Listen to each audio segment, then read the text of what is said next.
تنزيل من رب العالمين.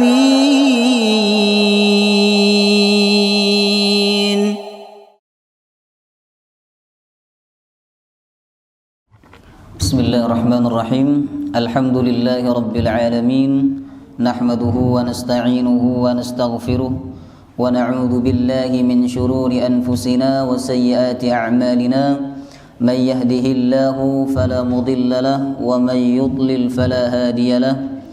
وأشهد أن لا إله إلا الله وحده لا شريك له، وأشهد أن محمدا عبده ورسوله لا نبي ولا رسول بعده. اللهم صل على نبينا محمد وعلى آله وصحبه وبارك وسلم أجمعين.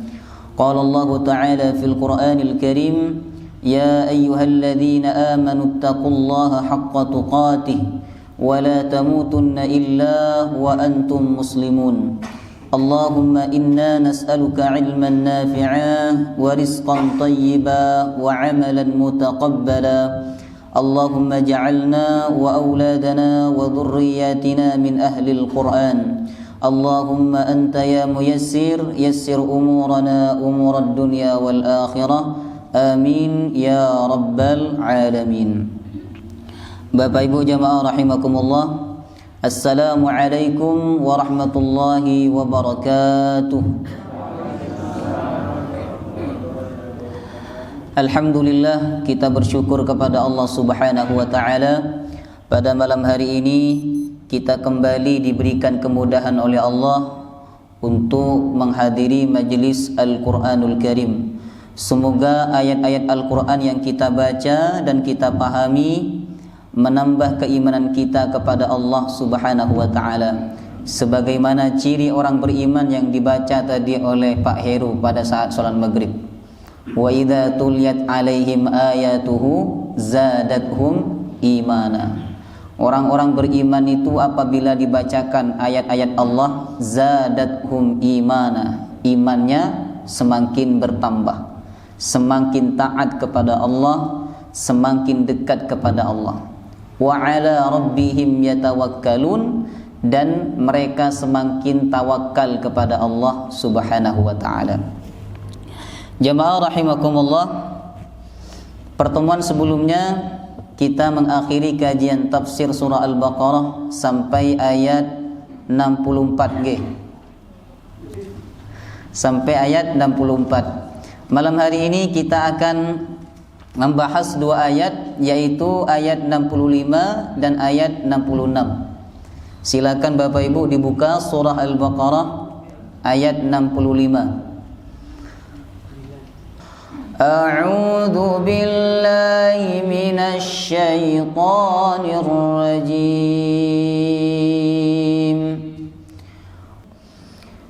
وَلَقَدْ عَلِمْتُمُ الَّذِينَ اعْتَدَوْا مِنكُمْ فِي السَّبْتِ فَقُلْنَا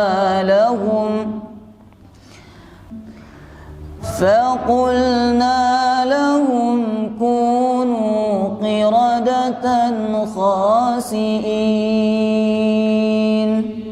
Hati-hati, sin jangan sampai dibaca shin.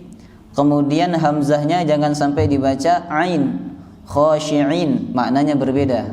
Kalau khasi'in artinya yang hina, sedangkan khashi'in artinya yang khusyuk.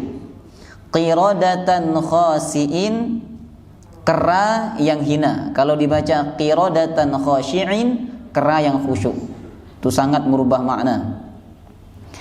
فَقُلْنَا لَهُمْ كُونُوا قِرَدَةً خَاسِئِينَ.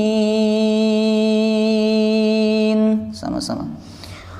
فَقُلْنَا لَهُمْ كُونُوا قِرَدَةً خَاسِئِينَ.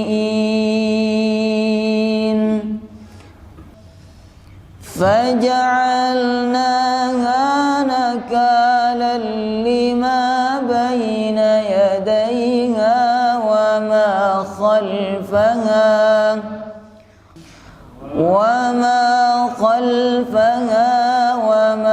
mau'izatan lil muttaqin. Walaqad alimtum, dan sungguh kalian telah mengetahui. Yang dimaksud kalian dalam ayat ini Bani Israel pada zaman Rasulullah. Alladzina i'tadaw minkum, para pendahulu kalian yang telah berbuat melampaui batas. Kapan? Fis sabti, pada hari Sabtu. Karena mereka melampaui batas, maka Allah hukum mereka. Apa hukumannya? Allah kutuk mereka menjadi monyet atau kera. Faqulna lahum, maka kami katakan atau kami kutuk mereka, kunu qiradatan khasiin, jadilah kalian qiradatan khasiin, kera-kera yang hina. Faja'alnaha nakalan lima baina yadayha, faja'alnaha, maka kami jadikan peristiwa tersebut nakalan, sebagai peringatan, lima baina yadayha, kepada orang yang ada saat itu, yang menyaksikan mereka dikutuk menjadi kera, wa ma khalfaha, dan bagi orang-orang yang hidup setelahnya, wa mau'izatan, dan pelajaran, lil muttaqin, bagi orang-orang yang bertakwa kepada Allah Subhanahu wa taala. Ayat ini masih berbicara tentang kenakalan Bani Israel, Bapak Ibu. Ayat sebelumnya juga berbicara tentang kenakalan Bani Israel. Mereka menyimpang dari kitab Taurat. Akhirnya Allah angkat bukit Tursina, dan Allah akan menjatuhkan bukit itu kepada mereka apabila mereka tidak berpegang teguh kepada kitab Taurat. Akhirnya mereka berjanji kepada Allah untuk berpegang teguh kepada kitab Taurat. Tapi tak lama kemudian mereka berpaling. Tsumma tawallaitum min ba'di dzalik. Kemudian setelah itu mereka berpaling, artinya mereka tidak lagi mengikuti kitab Taurat.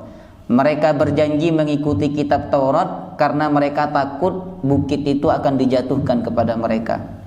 Itulah sebagian manusia yang dekat kepada Allah, yang takut kepada Allah ketika hidupnya terancam. Tapi ketika hidupnya aman-aman, ketika hidupnya mudah, kadang manusia itu lupa kepada Allah Subhanahu wa taala. Kemudian pada ayat ini Allah kembali menceritakan kenakalan Bani Israel, yang kemudian sebab kenakalan mereka itu Allah kutuk mereka menjadi qiradatan khasiin, kera atau monyet-monyet yang hina. Sebagaimana firman Allah, walaqad alimtum, dan sungguh kalian telah mengetahui. Yang dimaksud kalian dalam ayat ini adalah Bani Israel yang hidup di zaman Rasulullah. Wahai Bani Israel, wahai Yahudi, Bani Quraidah, Bani Nadir, dan Bani Qainuqa, sungguh kalian telah mengetahui kisah kakek moyang kalian yang melampaui batas pada hari Sabtu. Kisah ini Bapak Ibu berbeda dengan kisah-kisah sebelumnya. Jika kisah-kisah sebelumnya tentang Bani Israel diawali dengan kalimat id, coba perhatikan, wa id akhadna. Kemudian yang di ayat 58, wa id qulna, wa id istasqa. Kemudian wa id qultum. Tapi kisah ini Allah tidak mulai dengan kalimat id. Kata ulama tafsir, karena kisah ini tidak ada di dalam kitab Taurat. Sebab kisah ini terjadi pada zamannya Nabi Daud, bukan zaman Nabi Musa alaihissalam. Cuman dalam pengetahuan Bani Israel, kisah ini sudah populer, sudah masyhur, bahwa ada kakek moyang mereka yang dikutuk oleh Allah Subhanahu wa taala menjadi monyet. Baik. Walaqad alimtum, dan sungguh kalian telah mengetahui, alladzina i'tadaw minkum, yang telah melampaui batas di antara kalian. I'tadaw berasal dari kata i'tada. I'tada artinya melanggar batas. Dalam hidup ini kan Allah sudah menentukan batas-batas. Panjenengan mencari rizki itu ada batas-batasnya. Ada halal, ada haram. Yang haram apabila dilanggar, ya, maka yang bersangkutan itu telah melampaui batas atau melanggar batas. Kalau melanggar batas dalam ayat ini hukumannya apa? Dalam ayat ini kalau melanggar batas hukumannya apa? Dikutuk menjadi kera.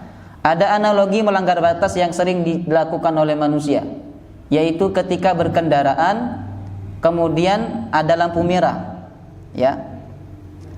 Kalau panjenengan stop sampai lampu hijau menyala, berarti panjenengan tidak termasuk melanggar batas atau melampaui batas. Tapi kalau panjenengan terus menerobos lampu merah, ya, itu termasuk perbuatan i'tadau, melampaui batas. Apa hukumannya itu?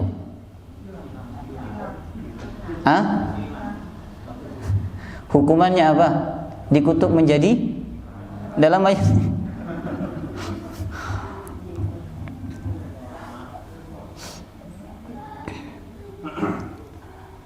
Itu makna dari kata i'tadau. Jadi Bani Israel pada zaman dahulu, yakni zaman Nabi Daud alaihissalam, ada di antara mereka yang berbuat melampaui batas. Kapan? Fis sabati, pada hari Sabtu. Hari Sabtu nama hari yang disebut oleh Al-Quran. Ada berapa nama hari yang disebut oleh Al-Quran tuh? Yang pertama hari Sabtu, ya, dalam ayat ini fis sabati. Yang kedua hari Jumat, ya ayyuhalladzina amanu idza nudiya lis-salati min yaumil jum'ah. Yang ketiga hari apa?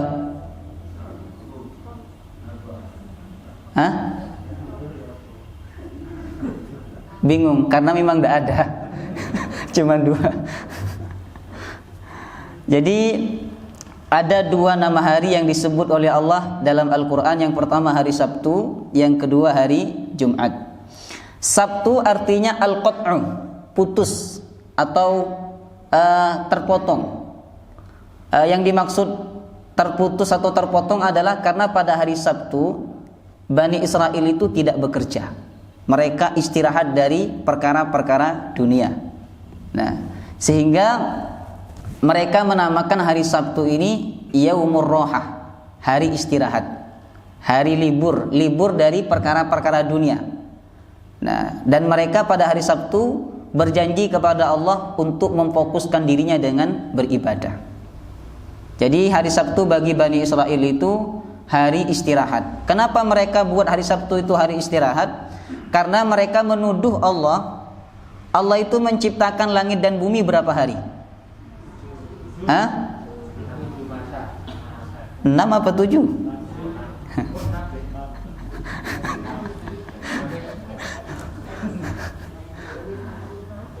Huwallazi khalaqas samawati wal arda fi sittati ayyam. Allah yang menciptakan langit dan bumi dalam 6 masa, 6 hari, ya. Mulai kata Bani Israel atau Yahudi, Allah menciptakannya mulai hari Ahad, Senin, Selasa, Rabu, Kamis, Jumat. Hari Sabtu kata mereka Allah istirahat, capek. Maka Allah bantah tuduhan mereka. Wa laqad khalaqnas samawati wal arda wama bainahuma wama massana min lughub. Sungguh kami telah menciptakan langit dan bumi dalam 6 masa dan apa yang ada di antara keduanya. Wama massana min lughub, dan tidak kami ditimpa oleh capek, ya, lelah sebagaimana yang dituduhkan oleh orang-orang Yahudi. Maka orang Yahudi menganggap hari Sabtu itu Yaumur Rohah, hari libur. Nah, sekarang hari libur hari apa? Sabtu sama Ahad, Minggu. Berarti yang libur hari Sabtu itu siapa?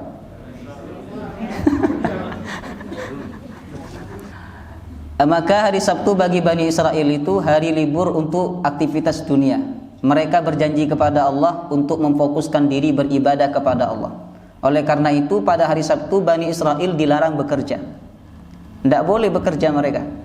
Ya, bahkan mereka apabila bekerja, mereka termasuk i'tadau, termasuk orang yang telah melanggar batas-batasan Allah Subhanahu wa taala. Adapun kita umat Islam, hari besar kita kapan? Hari Jumat. Ya, hari Jumat itu hari di mana kita diperintahkan untuk banyak beribadah kepada Allah Subhanahu wa taala dibandingkan kerjanya. Seharusnya begitu Bapak Ibu. Ngoten. Tapi kita tidak dilarang bekerja pada hari Jumat. Asalkan ketika azan dikumandangkan untuk sholat Jumat, kita meninggalkan aktivitas dunia kemudian kita memenuhi panggilan Allah Subhanahu wa taala. Itu saja permintaan Allah pada hari Jumat. Tapi alangkah lebih baiknya kalau pada hari Jumat itu kita lebih banyak beribadah kepada Allah dibandingkan aktivitas-aktivitas dunia. Maka di Arab Saudi hari Jumat itu libur kerja. Ngoten. Kalau kita ndak ya, di Indonesia libur kerja hari Sabtu dan hari Ahad. Baik, jadi hari Sabtu itu bagi orang-orang Yahudi adalah hari untuk beribadah kepada Allah Subhanahu wa taala, dan mereka berjanji untuk fokus beribadah kepada Allah pada hari Sabtu. Tidak ada kerja pada hari Sabtu. Ngoten. Suatu waktu Allah menguji mereka. Bani Israel yang dimaksud oleh ayat ini adalah penduduk Ailah, mereka yang tinggal di pinggiran laut ya. Dan mereka hidup di zamannya Nabi Daud alaihissalam. Nah, suatu waktu mereka diuji oleh Allah Subhanahu wa taala. Pada hari Sabtu ada banyak ikan-ikan yang di laut itu muncul dan dengan mudah diambil tanpa harus dipancing atau dijaring, dengan mudah diambil. Nah, munculnya kapan? Hari Sabtu. Tapi ketika hari Sabtu sudah berlalu, ikan itu kembali ke dasar laut. Ya. Jadi hari Ahad itu tidak ada ikan. Ahad, Senin, Selasa, Rabu, Kamis, Jumat tidak ada. Nanti hari Sabtu muncul lagi. Nah, kemudian sebagaimana firman Allah dalam Quran surah Al-A'raf ayat 163. Was'alhum 'anil qaryatil lati kanat hadiratal bahr. Tanyakanlah kepada mereka tentang kisah penduduk yang tinggal di tepi pantai. Idh ya'duna fis sabti, ketika mereka melampaui batas pada hari Sabtu. Idh ta'tihim hitanuhum yawma sabtihim syur'an. Pada hari Sabtu ikan-ikan mereka datang kepada mereka. Wa yauma la yasbituna la ta'tihim. Tapi di lain hari Sabtu ikan itu tidak datang. Ya. Ini ujian dari Allah Subhanahu wa taala. Kadang sesuatu yang dilarang itu mudah untuk didapatkan. Itu ujian Bapak Ibu. Ngoten. Nah, untuk cari yang halal kadang susah ya. Tapi ada di depan kita itu yang haram begitu gampang. Teman kita mendapatkannya begitu mudah. Itu ujian dari Allah Subhanahu wa taala, sebagaimana yang terjadi pada Bani Israel. Baik. Nah, pada awalnya mereka bersabar, walaupun ikan banyak keluar pada hari Sabtu, mereka tetap tidak keluar rumah. Mereka tetap fokus beribadah kepada Allah. Tapi lama-kelamaan ada di antara mereka yang mensiasati. Ya. Jadi ada di antara mereka pada hari Sabtu itu mereka buat ini, apa namanya? Buat kolam. Ya, mereka buat kolam sehingga ikan-ikan yang dibawa oleh ombak itu harapannya bisa masuk ke dalam kolam dan diambilnya hari Ahad. Kan nakal nih, Pak. Jadi mereka buat kolam ya. Kemudian harapannya ikan-ikan itu akan masuk ke dalam kolam tersebut ketika dibawa oleh ombak. Nah, ketika hari Ahad, satu orang ini mengambil ikannya, ternyata benar di dalam kolam itu ada beberapa ikan yang ada dan tidak bisa kembali lagi ke lautan, ya, karena dangkal ya. Kemudian ikan yang dia dapat itu dia panggang ya. Nah, ketika dia panggang, dalam tafsir Ibnu Katsir dikatakan tetangganya mencium bau ikan panggang. Ya, ini kok ada bau ikan panggang, padahal ikan-ikan itu tidak boleh diambil pada hari Sabtu. Akhirnya ditelusuri, ternyata tetangganya ya. Ditanya, akhirnya dia cerita, kenapa kamu mengambil ikan itu padahal kita dilarang untuk mengambil ikan pada hari Sabtu. Sebab hari Sabtu ini hari fokus beribadah kepada Allah Subhanahu wa taala. Kemudian kata dia, saya tidak mengambil hari Sabtu. Saya mengambilnya hari Ahad. Nah, bagaimana bisa? Diceritakan sama dia. Saya buat kolam, ya, ikan itu terdampar dalam kolam yang saya buat, kemudian saya ambil hari Ahad. Baik. Nah, kisah lengkap dari ayat ini Bapak Ibu disebutkan oleh Allah Subhanahu wa taala dalam Quran surah Al-A'raf ayat 163 sampai 166. Bisa dicek Al-A'raf 163 sampai 166. Jadi tafsir ayat 65 ini ada di Quran surah Al-A'raf 163 sampai 166. Nah, karena akibat perbuatan satu orang, akhirnya yang lain ikut. Ya, yang lain ikut-ikutan. Nah, sehingga dikatakan dalam surah Al-A'raf 163 sampai 166, saat itu Bani Israel terbagi menjadi 3 golongan. Yang pertama, melanggar secara terang-terangan. Melanggar secara terang-terangan. Dan macam-macam cara mereka melanggar. Ada di antara mereka yang menggali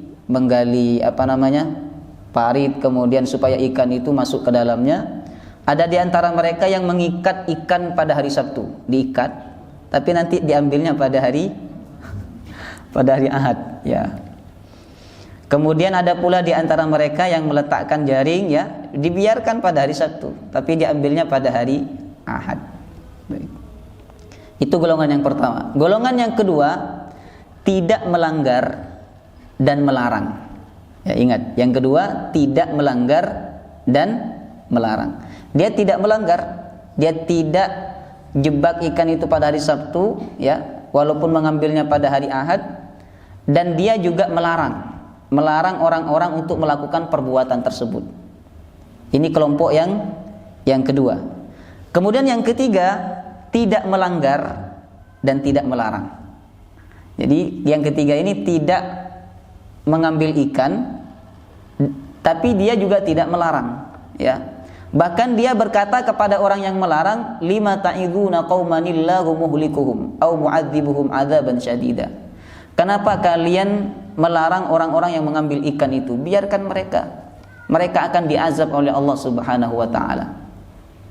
Nah, sama seperti perkataan seorang ayah kepada ibu, ya. Biarkanlah anak itu pacaran. Dia kan masih muda. Ya. Dia kan masih, walaupun dia pada masa mudanya dia tidak pacaran, tapi ketika dia membiarkan anaknya pacaran, itu perbuatan yang tidak diridhoi oleh Allah Subhanahu wa taala. Atau misalnya kita melihat orang berjudi, minuman keras, ya, mabuk-mabukan dan seterusnya. Lalu kita berkata, biarkan, tidak usah diganggu itu. Tidak usah dilarang-larang, biarkan urusan dia dengan Allah Subhanahu wa taala. Itu kelompok yang ketiga. Ya.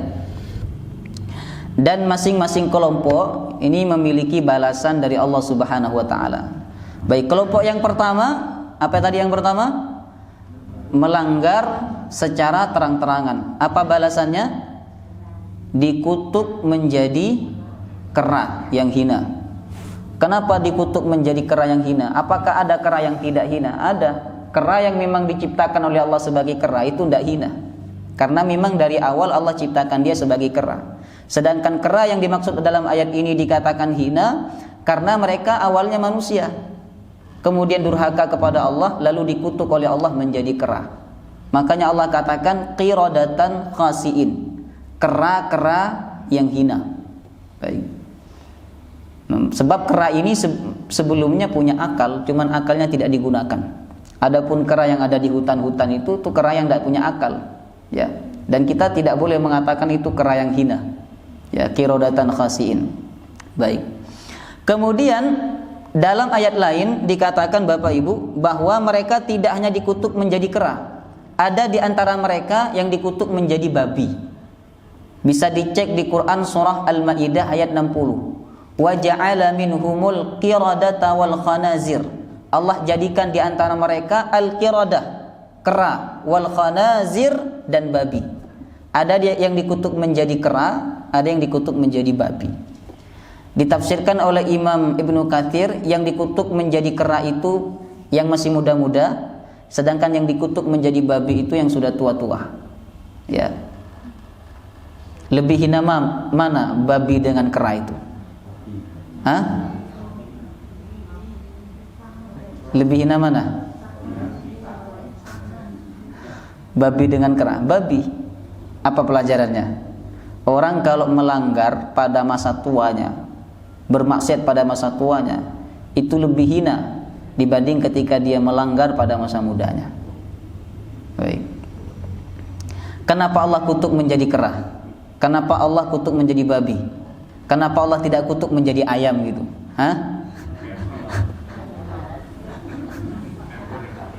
Kenapa?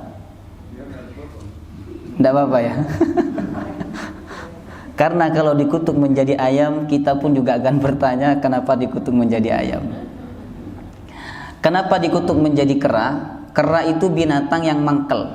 Dia baru mau ngikutin kalau dipukul atau dicambuk, baru mau ngikutin dia. Sama dengan Bani Israel. Lihat di ayat sebelumnya.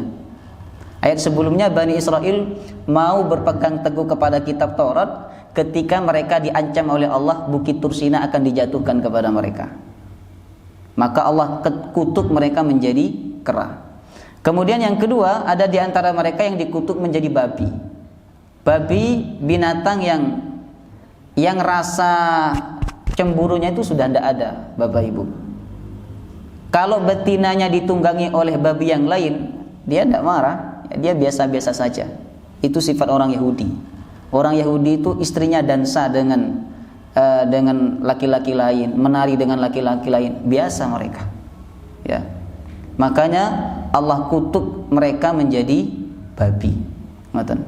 Dan ini secara psikologi sangat menghinakan, ya, dan membuat malu keturunan setelahnya. Pernah dikutuk menjadi babi, tentu akan menjadi aib bagi suku tersebut. Yahudi ini orang yang suka menyombongkan diri. Maka Allah Subhanahu wa taala ceritakan kakek moyang mereka yang dikutuk menjadi babi, dan ada pula di antara mereka yang dikutuk menjadi kera. Apakah ada keturunannya, Ustaz? Tidak ada. Jadi mereka yang dikutuk menjadi babi dan mereka yang dikutuk menjadi kera itu dikatakan dalam tafsir Ibnu Katsir, "Idz la yahyawna fil ardi illa thalathata ayyam." Mereka tidak hidup di bumi kecuali hanya 3 hari. Ya, yang babi sama kera itu hanya hidup 3 hari. Walam ya'ish maskhun qattun fawqa thalathati ayyam. Dan mereka yang dikutuk menjadi binatang tersebut tidak hidup lebih dari 3 hari. Walam ya'kul walam yashrab walam yansal. Mereka tidak makan, mereka tidak minum, mereka juga tidak punya keturunan. Mereka musnah. Maka tidak boleh kita mengatakan kera-kera yang sekarang ini keturunan Bani Israel, tidak boleh. Ya, atau babi-babi kita katakan ini babi keturunan Bani Israel, tidak boleh. Karena mereka yang dikutuk itu sudah mati dan hidupnya tidak lebih dari 3 hari dari mereka dikutuk oleh Allah Subhanahu wa taala. Baik.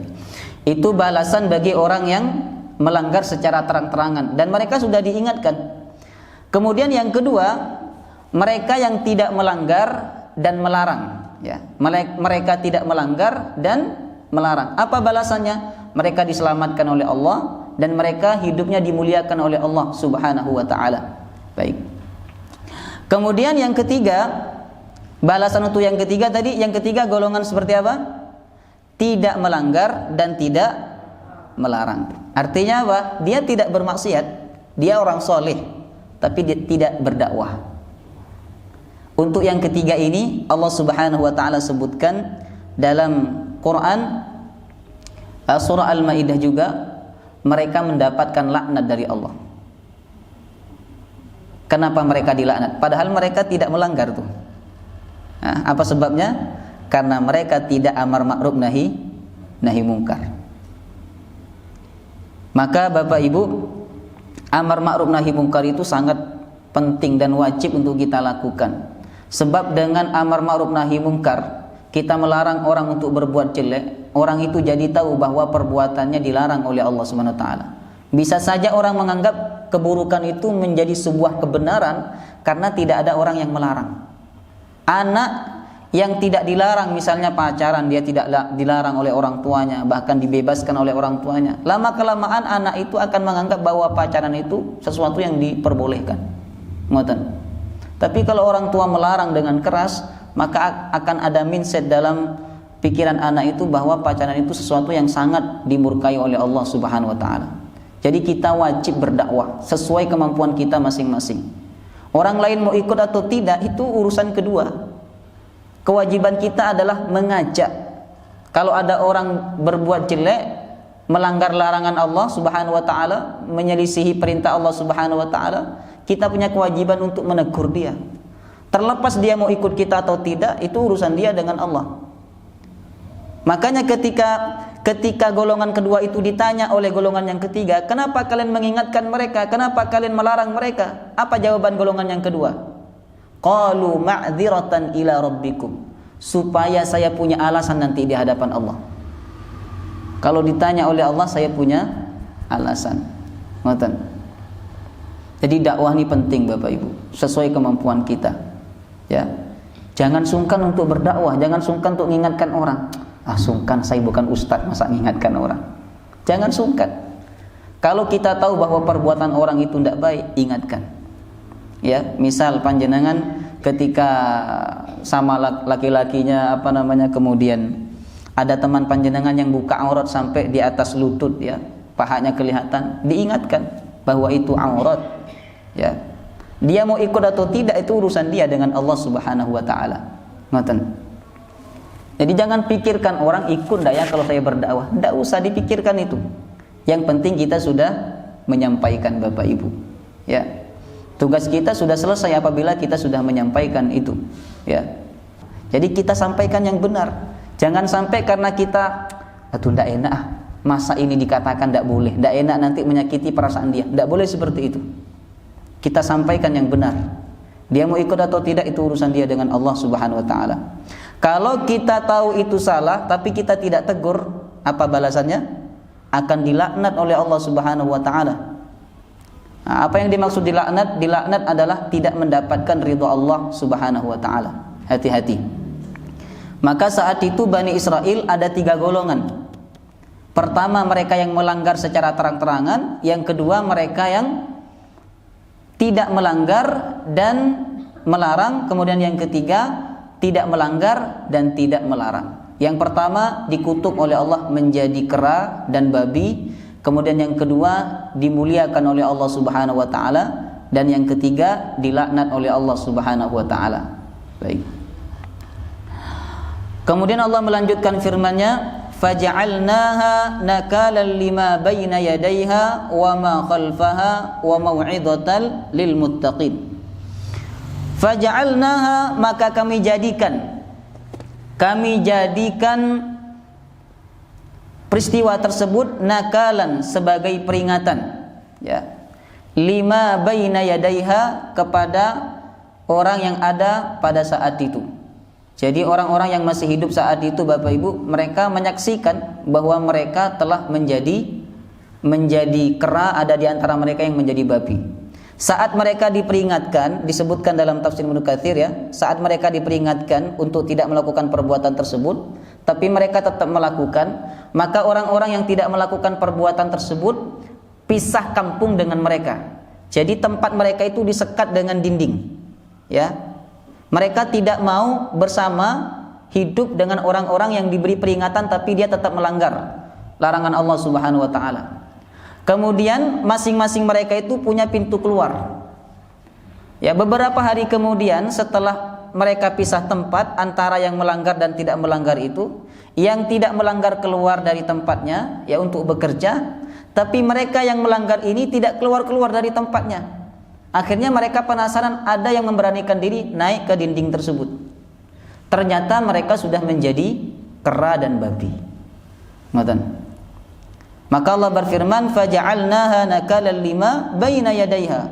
Allah jadikan itu peringatan baina yadaiha kepada orang yang hidup saat itu. Wa ma khalfaha, dan untuk orang-orang yang hidup setelahnya.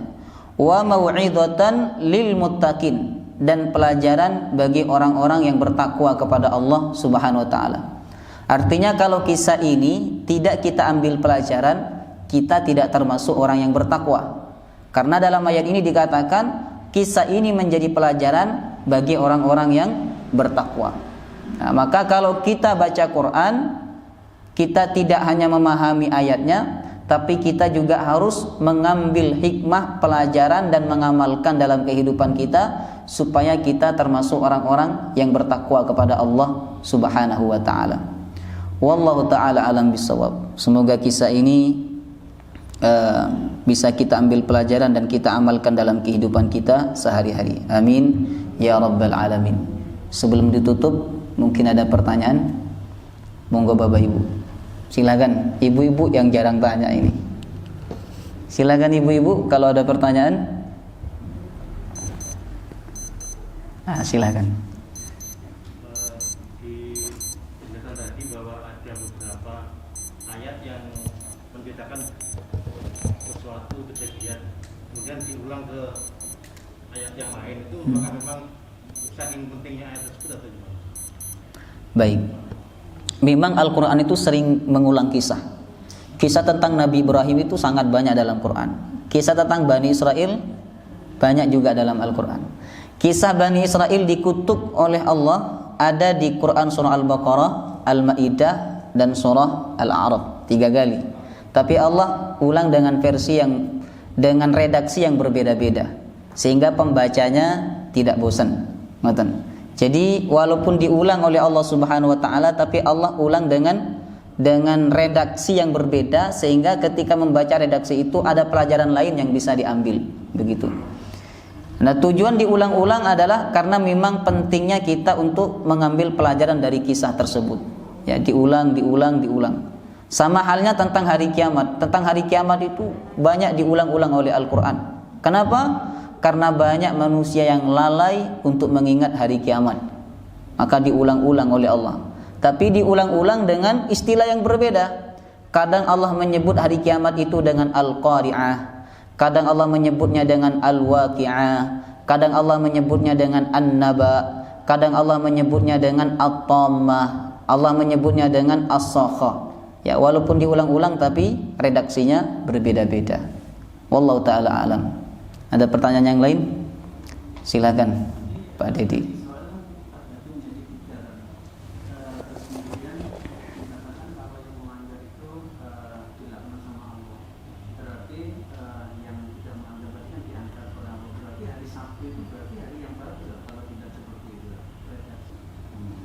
Istimewa bagi Bani Israel. Antum Bani Israel.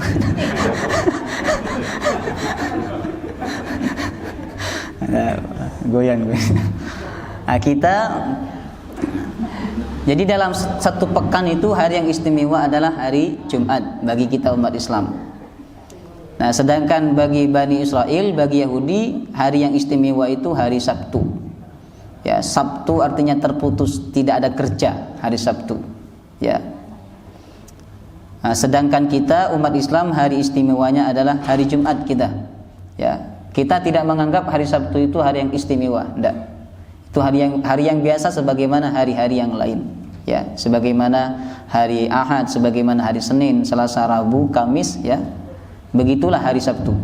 Tapi hari Jumat hari yang istimewa, hari yang mulia bagi umat Islam. Ya, itu kita dimuliakan oleh Allah dengan hari Jumat. Adapun hari Jumat ini dipalingkan oleh Allah dari umat-umat terdahulu. Jadi Bani Israel, Yahudi, Nasrani tidak dimuliakan oleh Allah dengan hari Jumat. Begitu. Wallahu taala alam bisawab. Subhanakallahumma wa bihamdika asyhadu an la ilaha illa anta astaghfiruka wa atubu ilaik. Wassalamu alaikum warahmatullahi wabarakatuh.